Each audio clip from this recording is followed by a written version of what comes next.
Right, let's discuss this further with Khalid Mahmood, a British Labour MP from Birmingham. He joins us live. You're live on RT, sir.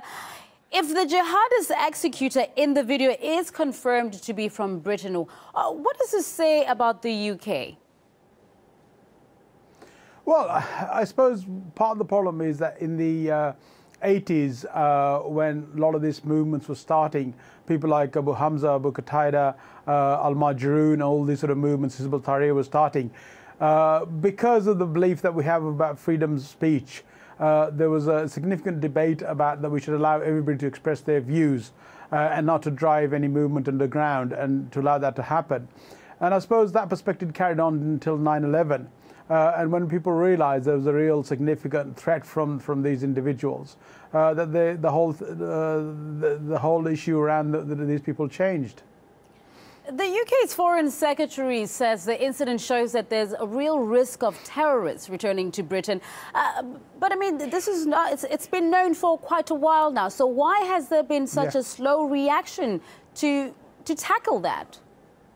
Well, I'm flabbergasted by the Foreign Secretary's statement because his predecessor was warned some time ago. Over 3 years, I've been saying this, that these issues will come to fore if we don't do anything about it. We have a UK border agency that is not fit for purpose. These people should be sifted out as they come through back, if they're coming back. Looking at anybody who stays over a period of time, why haven't they come back? And some might have been working, and that's fine, but you can vet that out, those that are working and those that have been doing other sort of activities in the area. So you can do that quite clearly and effectively. But this government has been very, very slow in looking at these issues and trying to deal with them. They're much more preoccupied by going to Europe, particularly the Foreign Secretary, and asking for lifting of the arms embargo against Syria so they can supply arms and weapons, which America has been doing, and other Muslim countries have been doing, Qatar particularly, and Saudi Arabia. And we supplied some stuff in terms of communication to these people. And all of these people have got a hold of this, predominantly Al-Qaeda types and ISIS type, who've now turned into a formidable force. Having said what you've just said, taking that, how much of the current situation is a byproduct of the West supporting the opposition then in Syria?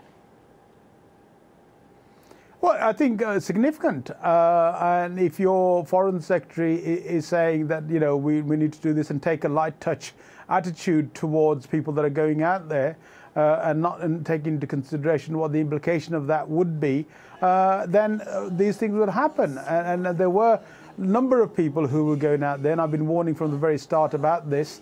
And really nobody's prepared to take action because of the agenda that there was there to try and get rid of Assad, you know, whatever he was. I think we've either got to change our policy about the way we deal with these issues, or we're going to continue to be in this position for a long time to come. British Labour MP Khalid Mahmood, thank you very much for your time and being on RT International.